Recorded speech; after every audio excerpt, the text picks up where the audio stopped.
1000 സ്തുതികളേക്കാ അനുസരണം വലിയതല്ലോ. 10,000 വരങ്ങളേക്കാ സ്നേഹം ശ്രേഷ്ഠമല്ലോ.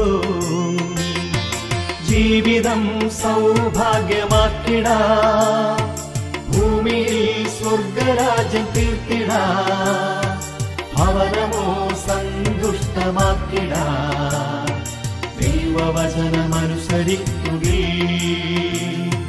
ജീവിതം സൗഭാഗ്യമാക്കിടാ, ഭൂമിയിൽ സ്വർഗരാജ്യം തീർത്തിടാ, ഭവനമോ സന്തുഷ്ടമാക്കിടാ, ദൈവവചനമനുസരിക്കുകേ.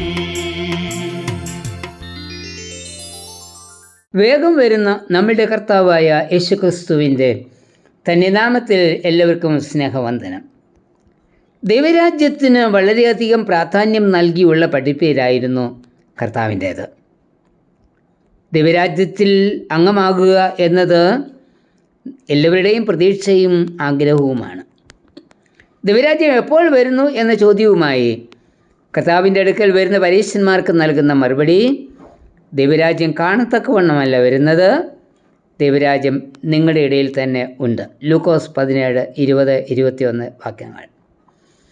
പരീശന്മാരുടെ കൂട്ടത്തിൽ യഹൂദന്മാരുടെ ഒരു പ്രമാണിയായിരുന്ന നിക്കോദെമോസിനോട് കർത്താവ് പറയുന്നത്, പുതുതായി ജനിച്ചില്ല എങ്കിൽ ദൈവരാജ്യം കാണുവാൻ ആർക്കും കഴിയില്ല. യോഹന്നാൻ 3:3. ദൈവരാജ്യം നമ്മുടെ ഇടയിൽ തന്നെ ഉണ്ട്. എന്നാൽ അത് കാണണമെങ്കിൽ, അത് അനുഭവമാക്കണമെങ്കിൽ, അതിൽ പ്രവേശിക്കണമെങ്കിൽ പുതുതായി ജനിക്കണം. പുതുതായി ജനിക്കുക എന്നതുകൊണ്ട് എന്താ ഉദ്ദേശിക്കുന്നത്? ഒന്ന്, നാം കർത്താവിൻ്റെ ഇഷ്ടത്തിന് കീഴടങ്ങണം. Submission to his will. Mathai 7:21 പറയുന്നത്, എന്നോട് കർത്താവേ കർത്താവേ എന്ന് പറയുന്നവൻ ഏവനുമല്ല, സ്വർഗസ്ഥനായ എൻ്റെ പിതാവിൻ്റെ ഇഷ്ടം ചെയ്യുന്നവൻ അത്രേ സ്വർഗരാജ്യത്തിൽ കടക്കുന്നത്. അതായത് എപ്പോഴും കർത്താവിനെ വിളിച്ചുകൊണ്ട് നടന്നതുകൊണ്ട് മാത്രമായില്ല സ്വർഗരാജ്യത്തിൽ പ്രവേശിപ്പാൻ ദൈവത്തിൻ്റെ ഇഷ്ടം ചെയ്യണം. എന്ന് വെച്ച് കർത്താവിനെ വിളിക്കരുത് എന്നല്ല പറഞ്ഞിരിക്കുന്നത്. കർത്താവിനെ വിളിക്കണം. എന്നാൽ കർത്താവെ എന്ന് വിളിച്ചാൽ മാത്രം പോരാ, കർത്താവിൻ്റെ ഇഷ്ടം ചെയ്യുക കൂടി വേണം. നമ്മൾ എല്ലാവരും പള്ളിയിൽ പോകുന്നവരും പ്രാർത്ഥിക്കുന്നവരും കുർബാന അനുഭവിക്കുന്നവരുമാണ്. അതുമാത്രം ചെയ്തതുകൊണ്ട് കാര്യമായില്ല. അവ ചെയ്യുകയും ദൈവ ഇഷ്ടം പ്രവർത്തിക്കുകയും വേണം. ദൈവ ഇഷ്ടം ചെയ്യാതെ വെറുതെ ഭക്തി കാണിച്ചത് കൊണ്ട് കാര്യമായില്ല.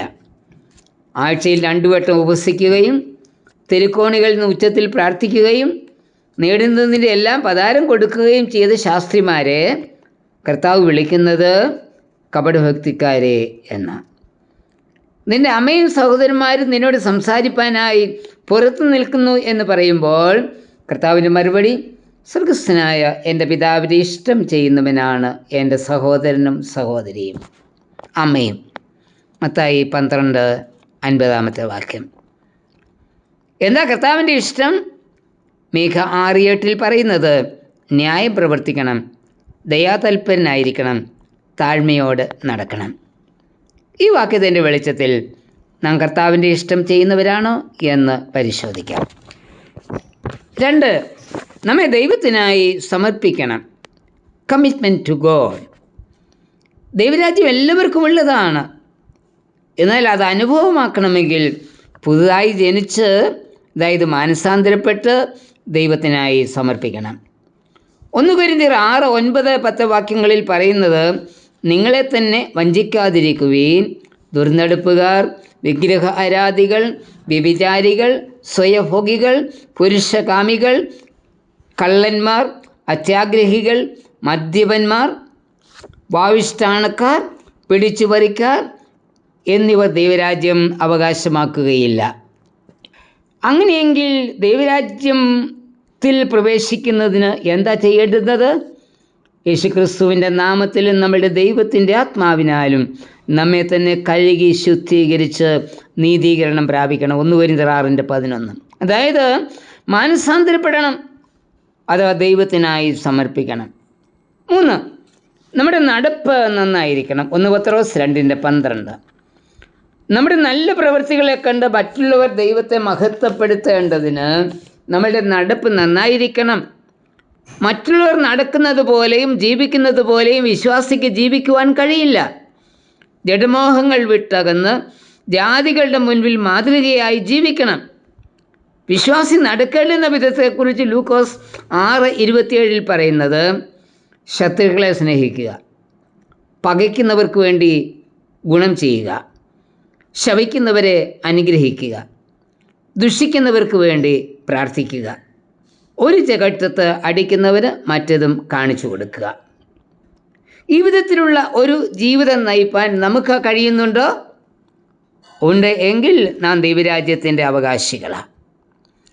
ആദിമ ക്രിസ്ത്യാനികളെക്കുറിച്ച് ചരിത്രകാരനായ യുസേബിയസ് പറയുന്നത്, അവർ അവരുടെ ജീവിത വിശുദ്ധി കൊണ്ട് ശത്രുക്കളെ മിണ്ടാതാക്കി. ഇന്ന് നമ്മെ കാണുന്നവർ, നമ്മുടെ നടപ്പ് ശ്രദ്ധിക്കുന്നവർ നമ്മെക്കുറിച്ച് എന്തു പറയും? ശൂനേമിലെ ധനികയായ ഒരു സ്ത്രീ എലീശയെക്കുറിച്ച് തൻ്റെ ഭർത്താവിനോട് പറയുന്നത്, നമ്മുടെ വഴിയായി കൂടെ കടന്നു പോകുന്ന ഇയാൾ വിശുദ്ധനായ ഒരു ദൈവപുരുഷൻ എന്ന് ഞാൻ കാണുന്നു. 2 രാജാക്കന്മാർ 4:9. നമ്മെ കാണുന്നവർ ഈ വിധത്തിൽ നമ്മെക്കുറിച്ച് പറയുമെങ്കിൽ നാം ദൈവരാജ്യത്തിൻ്റെ അവകാശികളാണ്. അല്ലെങ്കിൽ നമുക്ക് ദൈവരാജ്യം അനുഭവമാക്കുവാൻ കഴിയില്ല. കർത്താവേ, ദൈവരാജ്യ അനുഭവത്തിൽ പങ്കുചേരുവാൻ തക്കവണ്ണം എൻ്റെ നടപ്പ് ക്രമീകരിക്കുവാനും പൂർണ്ണ സമർപ്പണത്തോടെ നിനക്ക് വിധേയപ്പെട്ട് ജീവിപ്പാനും എന്നെയും ഒരുക്കണമേ. ആമേൻ. കർത്താവേ എന്തുര ചെയ്യും, മർത്യരാകും നാമേതുമില്ല. കർത്താവേ എന്തുര ചെയ്യും, മർത്യരാകും നാമേതുമില്ല. ഭൂമിയിൽ ദൈവേഷ്ടം ചെയ്തിടുന്നവർ സ്വർഗരാജ്യത്തിൽ എന്നും അവകാശികൾ. ഭൂമിയിൽ ദൈവേഷ്ടം ചെയ്തിടുന്നവർ സ്വർഗരാജ്യത്തിൽ എന്നും അവകാശികൾ. 1000 സ്തുതികളേക്കാൾ അനുസരണം വലിയതല്ലോ.